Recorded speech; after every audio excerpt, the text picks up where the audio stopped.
പ്രിയപ്പെട്ട വിദ്യാർത്ഥികളെ, നമുക്കിന്ന് സോളിഡ് സ്റ്റേറ്റിലെ പാക്കിംഗ് എഫിഷ്യൻസി അതുമായി ബന്ധപ്പെട്ട കാര്യങ്ങൾ ഡിസ്കസ് ചെയ്യാം. എന്താണ് പാക്കിംഗ് എഫിഷ്യൻസി?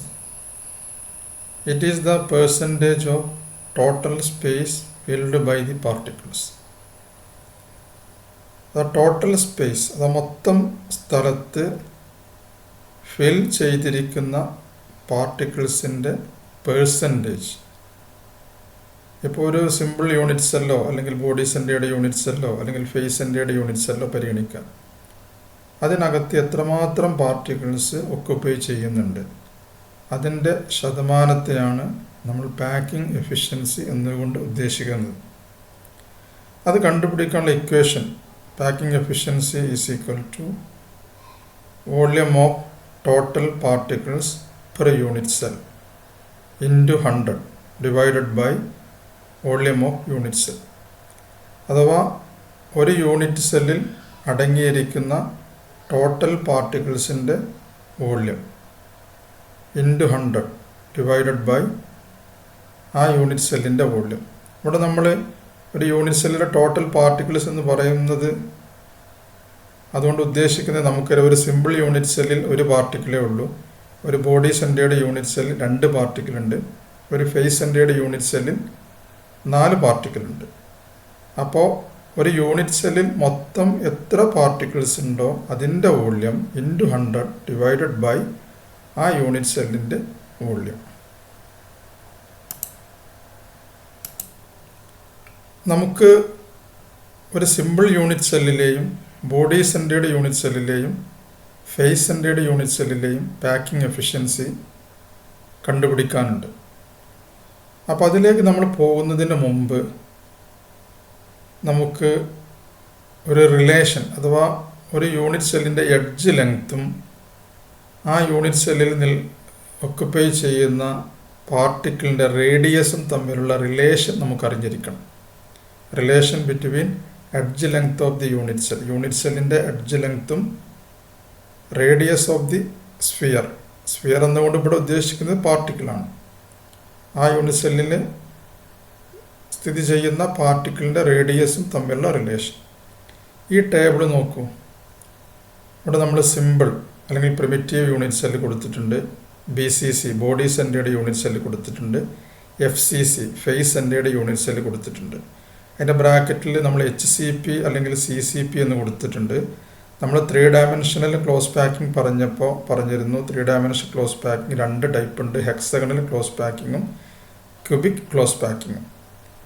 അവിടെ നമ്മൾ പറഞ്ഞിരുന്നു ഈ രണ്ടും HCPയും CCPയും എന്തിന് തുല്യമാണ്? ഫേസ് സെൻറ്റേഡ് യൂണിറ്റ് സെല്ലിന് തുല്യമാണ്. അപ്പോൾ ഇവിടെ ഓരോ ടൈപ്പ് യൂണിറ്റ് സെല്ലിൻ്റെയും എഡ്ജ് ലെങ്ത്തും റേഡിയസും തമ്മിലുള്ള റിലേഷൻ ഇവിടെ കൊടുത്തിട്ടുണ്ട്. ഈ റിലേഷൻ നമുക്ക് ഡിറൈവ് ചെയ്യാൻ നമ്മുടെ ബുക്കിൽ പറയുന്നുണ്ട്, പക്ഷെ അത് നമുക്ക് പരീക്ഷയ്ക്ക് ചോദിക്കാറൊന്നുമില്ല. അപ്പോൾ നമുക്ക് തൽക്കാലം ഈ റിലേഷൻ ബൈഹാർട്ട് പഠിക്കണം. 2 കാര്യങ്ങൾക്കാണ് ഈ റിലേഷൻ ബൈഹാർട്ട് പഠിക്കുന്നത്. ഒന്ന്, പാക്കിംഗ് എഫിഷ്യൻസി, ഓരോ ടൈപ്പ് യൂണിറ്റ് സെല്ലിലെയും പാക്കിംഗ് എഫിഷ്യൻസി കണ്ടുപിടിക്കാൻ ഈ ഇക്വേഷൻ ആവശ്യമാണ്. മറ്റൊന്ന്, പ്രോബ്ലംസ് വരുമ്പോൾ എഡ്ജ് ലെങ്ത് തന്നിട്ട് റേഡിയസ് കാണാൻ പറയും, അല്ലെങ്കിൽ റേഡിയസ് തന്നിട്ട് എഡ്ജ് ലെങ്ത് കാണാൻ പറയും. അപ്പോൾ ആ പ്രോബ്ലത്തിൽ ഏത് യൂണിറ്റ് സെല്ലാണ്, ഏത് ടൈപ്പ് യൂണിറ്റ് സെല്ലാണെന്ന് പറഞ്ഞിട്ടുണ്ടാവും. അപ്പോൾ അത് പരസ്പരം കണ്ടുപിടിക്കണമെങ്കിൽ ഓരോ ടൈപ്പ് യൂണിറ്റ് സെല്ലിൻ്റെയും എഡ്ജ് ലെങ്ത്തും റേഡിയസും തമ്മിലുള്ള റിലേഷൻ നിർബന്ധമായും അറിഞ്ഞിരിക്കണം. അപ്പോൾ ഒരു സിമ്പിൾ യൂണിറ്റ് സെല്ലിലെ എഡ്ജ് ലെങ്ത്തും അതിലെ പാർട്ടിക്കിളിൻ്റെ റേഡിയസും തമ്മിലുള്ള റിലേഷൻ ഇതാണ്, A is equal to 2 × R. ഒരു ബോഡി സെൻറ്റേഡ് യൂണിറ്റ് സെല്ലിലെ എഡ്ജ് ലെങ്ത്തും റേഡിയസും തമ്മിലുള്ള relation A is equal to 4R divided by √3. അതുപോലെ ഒരു FCC face centred unit cell അല്ലെങ്കിൽ HCP അല്ലെങ്കിൽ CCP, ഇതൊക്കെ ഒരേ അർത്ഥം തന്നെയാണ്, ഒരേ കാര്യമാണ് ഉദ്ദേശിക്കുന്നത്. അതിലെ എഡ്ജ് ലെങ്ത്തും റേഡിയസും തമ്മിലുള്ള relation A is equal to 2 × √2R. ഇത് നിർബന്ധമായും ഓരോ ടൈപ്പ് യൂണിറ്റ് സെല്ലിൻ്റെയും ഈ റിലേഷൻ നിർബന്ധമായും അറിഞ്ഞിരിക്കണം. എഡ്ജ് ലെങ്ത്തും റേഡിയസ് ഓഫ് ദി പാർട്ടിക്കിളും തമ്മിലുള്ള റിലേഷനാണിത്. ഇത് വെച്ചിട്ടാണ് ഇനി നമ്മൾ പാക്കിംഗ് എഫിഷ്യൻസി കണ്ടുപിടിക്കാൻ പോകുന്നത്. ഇനി നമുക്ക് നമ്മുടെ ഫസ്റ്റ് യൂണിറ്റ് സെല്ലായ സിമ്പിൾ അല്ലെങ്കിൽ പ്രിമിറ്റീവ് ക്യൂബിക് യൂണിറ്റ് സെല്ലിലെ പാക്കിംഗ് എഫിഷ്യൻസി എത്രയാണെന്ന് കണ്ടുപിടിക്കാം. Packing efficiency in simple or primitive cubic lattice. നമുക്കറിയാം ഒരു സിമ്പിൾ യൂണിറ്റ് സെല്ലിലെ പാർട്ടിക്കിൾസിൻ്റെ എണ്ണം എത്രയാണ്? Number of particles per unit cell is equal to 1. അപ്പോൾ നമ്മൾ നേരത്തെ പഠിച്ചിട്ടുണ്ട് പാക്കിംഗ് എഫിഷ്യൻസി കണ്ടുപിടിക്കാനുള്ള ഇക്വേഷൻ എന്താ? Volume of particle in the unit cell. ഇവിടെ എത്ര പാർട്ടിക്കിളാണ് വരിക? നമ്മൾ നേരത്തെ പഠിച്ച അതേ ഇക്വേഷൻ തന്നെ ഇവിടെയാണ് സബ്സ്റ്റിറ്റ്യൂട്ട് ചെയ്യുകയാണ്. പക്ഷേ അവിടെ എത്ര പാർട്ടിക്കിൾ ഉണ്ട്? സിമ്പിൾ യൂണിറ്റ് സെൽ ഒരു പാർട്ടിക്കിളേ ഉള്ളൂ. അപ്പോൾ volume of 1 particle in the unit cell into 100 divided by volume of unit cell. അപ്പോൾ ഒരു പാർട്ടിക്കിളിൻ്റെ വോള്യൂം മുകളിൽ കൊടുക്കണം. നമുക്കറിയാം, നമ്മൾ ക്ലോസ് പാക്കിംഗ് പറഞ്ഞ സമയത്ത് പറഞ്ഞിരുന്നു പാർട്ടിക്കിളിനൊക്കെ നമ്മൾ സ്ഫിയറിക്കൽ ഷേപ്പായിട്ടാണ് പരിഗണിക്കുന്നത്. അപ്പോൾ ഒരു സ്ഫിയറിൻ്റെ വോള്യൂം കണ്ടുപിടിക്കാനുള്ള ഇക്വേഷൻ എന്താ? 4/3 πr³. അപ്പോൾ ഇവിടെ ആകെ ഒരു സ്ഫിയറേ ഉള്ളൂ, അല്ലെങ്കിൽ ഒരു പാർട്ടിക്കിളേ ഉള്ളൂ. അപ്പോൾ അതിൻ്റെ volume of 1 particle is equal to 4/3 πr³. ഇനി ഡിനോമിനേറ്ററിൽ എന്താണുള്ളത്? Volume of unit cell. Unit സെല്ലിൻ്റെ നമുക്കറിയാം എഡ്ജ് ലെങ്ത്തുകൾ 3 A equal to B equal to C. അപ്പോൾ ഒരു ക്യൂബിൻ്റെ യൂണിറ്റ് വോള്യൂം കണ്ടുപിടിക്കാനുള്ള ഇക്വേഷൻ എന്താണ്? 3 എഡ്ജ് ലെങ്ത്തുകളും സെയിം ആയതുകൊണ്ട് യൂണിറ്റ് സെല്ലിൻ്റെ volume is equal to A³. അപ്പോൾ ഇവിടെ എൻ്റെ സ്ഥാനത്ത് നമ്മൾ എന്ത് സബ്സ്റ്റിറ്റ്യൂട്ട് ചെയ്യണം? എഡ്ജ് ലെങ്ത്തും റേഡിയസും തമ്മിലുള്ള റിലേഷൻ നമ്മൾ കഴിഞ്ഞ ടേബിളിൽ പറഞ്ഞിരുന്നു. ഒരു യൂണിറ്റ് സെല്ലിൻ്റെ എഡ്ജ് ലെങ്ത്തും റേഡിയസും തമ്മിലുള്ള relation A is equal to 2r. എന്തിനാ അങ്ങനെ ഇവിടെ നമ്മൾ എൻ്റെ സ്ഥാനത്ത് ഈ റേഡിയസിൻ്റെ ഇക്വേഷൻ സബ്സ്റ്റിറ്റ്യൂട്ട് ചെയ്യണത്? മുകളിൽ 4/3 πr³ ആണ്, 6 അവിടെ റേഡിയസ് ആണ്. അപ്പോൾ റേഡിയസുള്ള ഒരു ഇക്വേഷൻ തന്നെ ഇവിടെയും കൊടുക്കുകയാണ്. എന്നാൽ മാത്രമേ നമുക്കതിനെ പരസ്പരം വെട്ടാളതൊക്കെ വെട്ടിക്കളഞ്ഞതിന് ശേഷം അവസാനം നമുക്ക് ഇക്വേഷൻ കിട്ടുകയുള്ളൂ. അപ്പോൾ ഒരു പാർട്ടിക്കിളിൻ്റെ വോള്യൂം 4/3 πr³. യൂണിറ്റ് സെല്ലിൻ്റെ വോള്യൂം A³ ആണ്. സിമ്പിൾ അല്ലെങ്കിൽ പ്രിമിറ്റീവ് യൂണിറ്റ് സെൽ ആയതുകൊണ്ട് എൻ്റെ സ്ഥാനത്ത് നമ്മൾ എന്ത് കൊടുത്തു? 2r എന്ന് കൊടുത്തു. So 2r³ is equal to 8r³. ഇനി ഈ രണ്ടും നമ്മൾ ഈ ഇക്വേഷനിൽ സബ്സ്റ്റിറ്റ്യൂട്ട് ചെയ്യുകയാണ്. അപ്പോൾ packing efficiency is equal to 4/3 πr³ into 100 divided by 8r³. r³ ഒക്കെ വെട്ടിക്കളയാം. ബാക്കിയുള്ളതൊക്കെ നമ്മൾ കാൽക്കുലേറ്റ് ചെയ്ത് നമുക്ക് അവസാനം കിട്ടുന്ന ആൻസർ ഇതായിരിക്കും, 52.4%. അപ്പോൾ ഇതിൽ നിന്ന് എന്താണ് മനസ്സിലാകുന്നത്? നമ്മൾ പറഞ്ഞിട്ടുണ്ട് ഒരു സിമ്പിൾ യൂണിറ്റ് സെല്ലിൽ പാർട്ടിക്കിൾസ് എവിടെ മാത്രമേ വരുന്നുള്ളൂ? 8 കോർണറുകൾ മാത്രമേ വരുന്നുള്ളൂ. അപ്പോൾ അതിൻ്റെ അർത്ഥം ആകെ 52.4% മാത്രമേ അവിടെ പാർട്ടിക്കിൾസ്, ആ ഒരു യൂണിറ്റ് സെല്ലിൻ്റെ മൊത്തം സ്പേസിലെ 52.4, ഏകദേശം പകുതിയോളം സ്ഥലത്ത് മാത്രമേ പാർട്ടിക്കിൾസ് ഓക്കുപ്പൈ ചെയ്യുന്നുള്ളൂ. ബാക്കി സ്ഥലങ്ങളെല്ലാം അവിടെ ഒഴിഞ്ഞു കിടക്കുകയാണ്. അപ്പോൾ എത്രയായിരിക്കും empty space in simple unit cell? 100ൽ നിന്ന് ഇത് കുറച്ചാൽ കിട്ടുന്ന വാല്യൂ 47.6% ഒഴിഞ്ഞു കിടക്കുന്നു. 52.4% മാത്രമേ പാർട്ടിക്കിൾസ് ഓക്കുപ്പൈ ചെയ്യുന്നുള്ളൂ. So the packing efficiency in simple or primitive unit cell is equal to 52.4%. അടുത്ത് നമുക്ക് packing efficiency in BCC, body centred units. അപ്പോൾ നേരത്തെ പറഞ്ഞതിൽ നിന്ന് ചെറിയൊരു വ്യത്യാസം മാത്രമേ ഉള്ളൂ. നമുക്കറിയാം ഒരു BCC എന്ന് പറയുമ്പോൾ നമ്പർ ഓഫ് പാർട്ടിക്കിൾസ് എത്രയാണ്? 2 വരിക. അപ്പോൾ നമ്മളിവിടെ എത്ര പാർട്ടിക്കിൾസിൻ്റെ വോള്യൂം കണ്ടുപിടിക്കേണ്ടി വരും? 2 particles. So packing efficiency is equal to volume of 2 particles in the unit cell into 100 divided by volume of unit cell. അപ്പോൾ ഒരു പാർട്ടിക്കിളിൻ്റെ വോള്യൂം 4/3 πr³ ആണെങ്കിൽ 2 പാർട്ടിക്കിളിൻ്റെ 2 × 4/3 πr³ is equal to 8/3 πr³. അതുപോലെ ഇവിടെ volume of unit cell A³ തന്നെയാണ്. പക്ഷേ എൻ്റെ സ്ഥാനത്ത് നമ്മൾ എന്ത് ചെയ്യണം? എയും റേഡിയസും തമ്മിലുള്ള റിലേഷൻ കൊടുക്കണം. ഇവിടെ BCC ആയതുകൊണ്ട് അവിടെ എഡ്ജ് ലെങ്ത്തും റേഡിയസും തമ്മിലുള്ള റിലേഷൻ ഇതാണ്, 4r divided by √3. A is equal to 4r divided by √3. അപ്പോൾ A³ സ്ഥാനത്ത് അത് സബ്സ്റ്റിറ്റ്യൂട്ട് ചെയ്യുക. അപ്പോൾ 4r ഡിവൈഡഡ് ബൈ √3 all³ കിട്ടും. അതിനെ കാൽക്കുലേറ്റ് ചെയ്താൽ 64r³ ഡിവൈഡഡ് ബൈ 3 ഇൻറ്റു √3 കിട്ടും. ഇനി ഇത് രണ്ടും ഈ ഇക്വേഷനിൽ സബ്സ്റ്റിറ്റ്യൂട്ട് ചെയ്യുക. So packing efficiency is equal to 8/3 πr³ into 100 divided by 64r³ divided by 3 into √3. അപ്പോൾ അതിൽ r³ ഒക്കെ വെട്ടിക്കളയാം. ബാക്കി കാൽക്കുലേറ്റ് ചെയ്താൽ നമുക്ക് കിട്ടുന്ന ആൻസർ 68% ആണ്. അപ്പോൾ ഇതിൽ നിന്ന് മനസ്സിലാകുന്നത് എന്താണ്? ഒരു ബോഡി സെൻറ്റേർഡ് യൂണിറ്റ് സെല്ലിൽ മൊത്തം സ്പേസിൻ്റെ 68% പാർട്ടിക്കിൾ ഒക്കുപ്പൈ ചെയ്യുന്നുണ്ട്. ബാക്കി 32% അവിടെ ഒഴിഞ്ഞു കിടക്കുകയാണ്. അപ്പോൾ സിമ്പിൾ യൂണിറ്റ് സെല്ലാണോ BCC യൂണിറ്റ് സെല്ലാണോ കുറച്ച് മോർ ഇഫക്റ്റീവ്? അപ്പോൾ നമുക്ക് പറയാം 68% ഇവിടെ ഉണ്ട്. മറ്റ് സിമ്പിളിൽ 52.4% ഉള്ളൂ. അപ്പോൾ BCC is more effective than FCC. BCC is more effective than simple unit cell or primitive unit cell. അടുത്തതായി packing efficiency in face centred unit cell. അപ്പോൾ ഫേസ് സെൻറ്റേർഡ് യൂണിറ്റ് സെല്ലിലേക്ക് വരുമ്പോൾ നമുക്കറിയാം നമ്പർ ഓഫ് പാർട്ടിക്കിൾസ് 4 ആണ്. അപ്പോൾ volume of packing efficiency is equal to volume of 4 particles into 100 divided by volume of unit cell. So volume of 4 particle is equal to 4/3 πr³ into 4 into 4/3 πr³ 16/3 πr³ കിട്ടും. അതുപോലെ volume of unit cell A³ ആണ്. എൻ്റെ സ്ഥാനത്ത് ഇത് FCC ആയതുകൊണ്ട് edge ലെങ്ത്തും റേഡിയസും തമ്മിലുള്ള റിലേഷൻ നമ്മൾ നേരത്തെ പറഞ്ഞിട്ടുണ്ട്. A is equal to 2√2 into R എന്നാണ്. അപ്പോൾ അതിവിടെ സബ്സ്റ്റിറ്റ്യൂട്ട് ചെയ്യുക. 2√2 into R the whole cube. അപ്പോൾ ഇവിടെ കിട്ടുന്നത് 16√2 r³ എന്നാണ്. അപ്പോൾ ഇത് രണ്ടും ഈ ഇക്വേഷനിൽ സബ്സ്റ്റിറ്റ്യൂട്ട് ചെയ്യുക.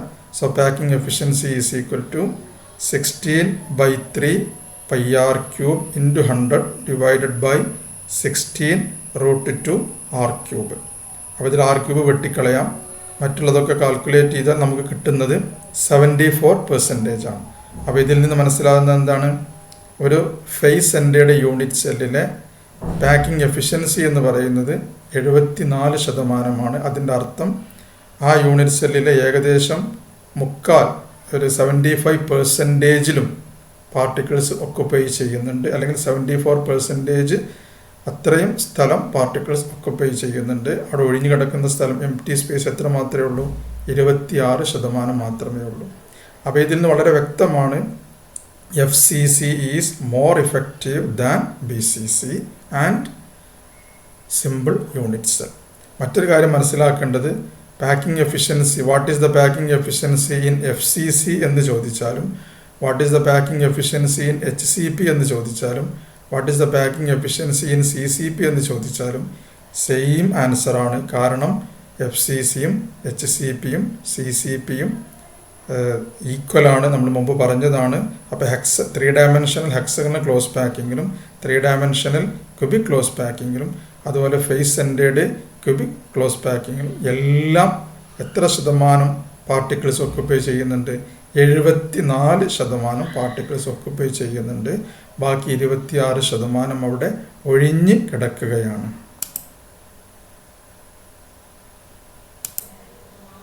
നമ്മൾ നേരത്തെ പറഞ്ഞ ആ കാര്യങ്ങൾ ഇവിടെ ഒരു ടേബിൾ രൂപത്തിൽ കൊടുത്തിട്ടുണ്ട്. അഥവാ സിമ്പിൾ, അതിലെ packing efficiency 52.4%, empty space 47.6%, body centred packing efficiency 68%, empty space 32%. അതുപോലെ FCC അല്ലെങ്കിൽ CCP or HCP packing efficiency is equal to 74%. The empty space is equal to 26%. So we can say that FCC or CCP or HCP is more effective in close packing. Close packing ഏറ്റവും effective FCC ആണ്, അഥവാ CCP ആണ്, അല്ലെങ്കിൽ HCP ആണ്. കാരണം because it uses 74% of available space. Packing efficiency 74%. അപ്പോൾ available ആയിട്ടുള്ള സ്പേസിൻ്റെ 74% അത് ഉപയോഗപ്പെടുത്തുന്നുണ്ട് ഫോർ ഫില്ലിംഗ് പാർട്ടിക്കിൾസിനെ ഫിൽ ചെയ്യുന്നതിന് വേണ്ടി. അല്ലെങ്കിൽ or it leaves minimum empty space, അത് കുറഞ്ഞ സ്ഥലം മാത്രമേ ഒഴിച്ചിടുന്നുള്ളൂ. അപ്പോൾ ഇതുകൊണ്ട് FCC ആണ്, അല്ലെങ്കിൽ CCP ആണ്, അല്ലെങ്കിൽ HCP ആണ് ഈ 3 യൂണിറ്റ് സെല്ലിലും മോർ ഇഫക്റ്റീവ്. ഇനി നമ്മൾ നോക്കുന്നത്, നമുക്ക് പലപ്പോഴും പ്രോബ്ലംസ് ചോദിക്കാറുണ്ട്. അതിൽ സ്ഥിരമായിട്ട് ചോദിക്കുന്നതാണ് ഒരു യൂണിറ്റ് സെല്ലിൻ്റെ അല്ലെങ്കിൽ ഒരു ക്രിസ്റ്റലിൻ്റെ ഡെൻസിറ്റി കണ്ടുപിടിക്കുക. അപ്പോൾ ഡെൻസിറ്റി കണ്ടുപിടിക്കാനുള്ള ഇക്വേഷൻ ഇതാണ്. Density D = Z × M divided by A³ × N. ഇവിടെ D കൊണ്ട് ഉദ്ദേശിക്കുന്നത് ഡെൻസിറ്റിയാണ്, Z കൊണ്ട് ഉദ്ദേശിക്കുന്നത് number of particles per unit cell. ഒരു യൂണിറ്റ് സെല്ലിലെ പാർട്ടിക്കിൾസിൻ്റെ എണ്ണം നമുക്കറിയാം. Z = 1 for simple unit cell. നമുക്ക് ക്വസ്റ്റ്യനിൽ തന്നിരിക്കുന്നത് ഒരു സിമ്പിൾ യൂണിറ്റ് സെല്ലാണെങ്കിൽ അവിടെ Z-ൻ്റെ സ്ഥാനത്ത് നമ്മൾ എത്രയാണ് കൊടുക്കേണ്ടത്? 1 ആണ്. അതേസമയം Z = 2 for BCC, body centred ആണെങ്കിൽ അവിടെ Z-ൻ്റെ സ്ഥാനത്ത് നൽകേണ്ടത് 2 ആണ്. അതുപോലെ Z = 4 ഫോർ FCC. നമുക്ക് പ്രോബ്ലത്തിൽ തന്നിരിക്കുന്നത് യൂണിറ്റ് സെൽ FCC എന്നോ അല്ലെങ്കിൽ CCP എന്നോ അല്ലെങ്കിൽ HCP എന്നോ ആണ് തന്നിട്ടുള്ളതെങ്കിൽ അവിടെ Z-ൻ്റെ സ്ഥാനത്ത് നമ്മൾ കൊടുക്കേണ്ടത് 4 ആണ്. അതുപോലെ ഇവിടെ ക്യാപിറ്റൽ M കൊണ്ട് ഉദ്ദേശിക്കുന്നത് നമുക്ക് പ്രോബ്ലത്തിൽ പറയുന്ന ഒരു വസ്തു, ആ വസ്തുവിൻ്റെ അറ്റോമിക് മാസ് ഒരാറ്റമാണെങ്കിൽ അല്ലെങ്കിൽ ഒരു എലമെൻ്റ് ആണെങ്കിൽ അതിൻ്റെ അറ്റോമിക് മാസ്, അല്ലെങ്കിൽ ഒരു മോളിക്യൂളോ അല്ലെങ്കിൽ ഒരു കോമ്പൗണ്ടോ ഒക്കെ ആണെങ്കിൽ അതിൻ്റെ മോളാർ മാസ്. അതുപോലെ ഇവിടെ A കൊണ്ട് ഉദ്ദേശിക്കുന്നത് edge length of the unit cell. Unit സെല്ലിൻ്റെ എഡ്ജ് ലെങ്ത് ആണ്. N കൊണ്ട് ഉദ്ദേശിക്കുന്നത് അവഗാഡ്രോ നമ്പറാണ്. So density = equation by heart പഠിക്കണം. Zm divided by A³ × N. Z എന്നുകൊണ്ട് ഉദ്ദേശിക്കുന്നത് number of particles per unit cell. It is equal to 1 for simple unit cell, and Z = 2 for BCC, and Z = 4 for FCC. ആ equation എങ്ങനെയാണ് വന്നതെന്ന് നമുക്ക് നോക്കാം. Derivation of above equation. നമുക്കറിയാം ഏതൊരു വസ്തുവിൻ്റെ ഡെൻസിറ്റി കാണാനുള്ള ഇക്വേഷൻ എന്താ? Mass by volume. Mass by volume. അപ്പോൾ ഒരു യൂണിറ്റ് സെല്ലിൻ്റെ ഡെൻസിറ്റി എങ്ങനെയായിരിക്കും കാണുക? Density of unit cell = mass of unit cell divided by volume of unit cell. നമ്മൾ അതിലേക്ക് വരുന്നതിന് മുമ്പ് നമുക്ക് ഒരു ആറ്റത്തിൻ്റെ മാസ് കണ്ടുപിടിക്കണം എന്ന് വിചാരിക്കുക. അതെങ്ങനെ കണ്ടുപിടിക്കാം? Mass of 1 atom = atomic mass divided by Avogadro number. Atomic മാസിൻ്റെ സ്ഥാനത്ത് M കൊടുത്തു, അവഗാഡ്രോ നമ്പർ N. അപ്പോൾ അറ്റോമിക് മാസിനെ അവഗാഡ്രോ നമ്പർ കൊണ്ട് ഹരിച്ചാൽ നമുക്ക് എന്ത് കിട്ടും? ഒരു ആറ്റത്തിൻ്റെ മാസ് കിട്ടും. അങ്ങനെയാണെങ്കിൽ ഒരു യൂണിറ്റ് സെല്ലിൻ്റെ മാസ് എങ്ങനെ കണ്ടുപിടിക്കാം? Mass of unit cell = Z × M/N. ഇവിടെ Z കൊണ്ട് ഉദ്ദേശിക്കുന്നത് എന്താ? Mass of unit cell = number of atoms in unit cell into mass of each atom. അഥവാ ഒരു യൂണിറ്റ് സെല്ലിൽ എത്ര ആറ്റം ഉണ്ട്? നമ്മൾ നേരത്തെ പറഞ്ഞു ഒരാറ്റത്തിൻ്റെ മാസ് = M/N ആണ്. അങ്ങനെയാണെങ്കിൽ ഒരു യൂണിറ്റ് സെല്ലിൻ്റെ മാസ് എന്ന് പറയുന്നത് ആ യൂണിറ്റ് സെല്ലിൽ അടങ്ങിയിരിക്കുന്ന എത്ര പാർട്ടിക്കിൾസ് ഉണ്ടോ അത്രയും പാർട്ടിക്കിൾസിൻ്റെ എണ്ണം ഇൻറ്റു M/N. അതുകൊണ്ടാണ് mass of unit cell = Zm divided by N. അതുപോലെ ഒരു യൂണിറ്റ് സെല്ലിൻ്റെ വോള്യം എങ്ങനെ കണ്ടുപിടിക്കാം? Volume of unit cell = AQ. അപ്പോൾ ഇത് രണ്ടും ഈ ഇക്വേഷനിൽ സബ്സ്റ്റിറ്റ്യൂട്ട് ചെയ്യാം. അപ്പം density of unit cell = mass of unit cell. Mass of unit സെല്ലിൻ്റെ സ്ഥാനത്ത് Zm divided by N. Z × M divided by N. അതുപോലെ വോള്യം ഓഫ് യൂണിറ്റ് സെല്ലിൻ്റെ സ്ഥാനത്ത് A³. അപ്പോൾ density of unit cell = Zm by Z × M divided by A³ × N. നമുക്ക് പലപ്പോഴും problems ചോദിക്കുമ്പോൾ ഒരു യൂണിറ്റ് സെല്ലിൻ്റെ മാസ് കണ്ടുപിടിക്കാൻ ചോദ്യം വരാറുണ്ട്. അപ്പോൾ നമ്മൾ എന്ത് ചെയ്യണം? Z × M divided by N മാത്രം കണ്ടുപിടിക്കാം. അതുപോലെ ഒരു ആറ്റത്തിൻ്റെ മാസ് കണ്ടുപിടിക്കാൻ ചോദിക്കാറുണ്ട്. അപ്പോൾ atomic mass divided by Avogadro number ചെയ്യുക. അതുപോലെ ഒരു യൂണിറ്റ് സെല്ലിൻ്റെ ഡെൻസിറ്റി കണ്ടുപിടിക്കാൻ ചോദിക്കാറുണ്ട്. അപ്പോൾ Z × M divided by A³ × N കണ്ടുപിടിക്കുക. ചിലപ്പോൾ എഡ്ജ് ലെങ്ത് കാണാൻ പറയാറുണ്ട്. അപ്പോൾ ഡെൻസിറ്റി തന്നിട്ടുണ്ടാവും. അപ്പോൾ ഡെൻസിറ്റിയിൽ ഈ സ്ഥാനത്ത് അതിൻ്റെ ഡെൻസിറ്റിൻ്റെ വാല്യൂ സബ്സ്റ്റിറ്റ്യൂട്ട് ചെയ്യുക. അതിൽ നിന്ന് എഡ്ജ് ലെങ്ത് കണ്ടുപിടിക്കുക. ചിലപ്പോൾ നമുക്കൊരു പ്രോബ്ലം തന്നിട്ട് ഡെൻസിറ്റി തന്നിട്ടുണ്ടാവും, എഡ്ജ് ലെങ്ത് തന്നിട്ടുണ്ടാവും. ഇത് ഏത് ടൈപ്പ് യൂണിറ്റ് സെല്ലാണ് എന്ന് ചോദിക്കും. ഏത് ടൈപ്പ് കൊണ്ട് ഉദ്ദേശിക്കുന്നത്? സിമ്പിൾ യൂണിറ്റ് സെല്ലാണോ, ബോഡി സെൻറ്റേർഡ് ആണോ, ഫേസ് സെൻറ്റേർഡ് ആണോ? അപ്പോൾ നമ്മൾ ഡെൻസിറ്റിയുടെ സ്ഥാനത്ത് അത് സബ്സ്റ്റിറ്റ്യൂട്ട് ചെയ്യുക, അറ്റോമിക് മാസിൻ്റെ സ്ഥാനത്ത് സബ്സ്റ്റിറ്റ്യൂട്ട് ചെയ്യുക, എഡ്ജ് ലെങ്ത്തിൻ്റെ വാല്യൂ സബ്സ്റ്റിറ്റ്യൂട്ട് ചെയ്യുക, അവഗാഡ്രോ നമ്പർ സബ്സ്റ്റിറ്റ്യൂട്ട് ചെയ്യുക, എന്നിട്ട് Z കണ്ടുപിടിക്കുക. ഈ കിട്ടുന്ന Z-ൻ്റെ വാല്യൂ 1 ആണെങ്കിൽ അത് സിമ്പിൾ യൂണിറ്റ് സെല്ലായിരിക്കും. Z-ൻ്റെ വാല്യൂ 2 ആണെങ്കിൽ അത് BCC ആയിരിക്കും. Z-ൻ്റെ വാല്യൂ 4 ആണെങ്കിൽ അത് FCC അല്ലെങ്കിൽ HCP അല്ലെങ്കിൽ CCP. അങ്ങനെ പല നിലക്കും പ്രോബ്ലംസ് വരാറുണ്ട്. അപ്പോൾ വളരെ പ്രധാനപ്പെട്ട ഒരു ഇക്വേഷനാണ് density of unit cell is equal to Z into M divided by A³ into NA. ഇവിടെ Z number of particles per unit cell, അത് യൂണിറ്റ് സെല്ലിൻ്റെ ടൈപ്പിനനുസരിച്ച് മാറിക്കൊണ്ടിരിക്കും. M അറ്റോമിക് മാസ്, എലമെൻറ്റിൻ്റെ കേസിൽ അറ്റോമിക് മാസ്, ഒരു മോളിക്യൂളോ കോമ്പൗണ്ടോ ആണെങ്കിൽ മോളിക്കുലാർ മാസ് അല്ലെങ്കിൽ മോളാർ മാസ്. A എന്ന് പറഞ്ഞാൽ എഡ്ജ് ലെങ്ത് ആണ്, NA അവഗാഡ്രോ നമ്പർ. അപ്പോൾ പല നിലക്കും പ്രോബ്ലംസ് വരാറുണ്ട്. ഈ ഇക്വേഷൻ ബൈ ഹാർട്ട് പഠിക്കണം, ഈ ഇക്വേഷൻ്റെ ഡെറിവേഷനും ബൈ ഹാർട്ട് പഠിക്കണം.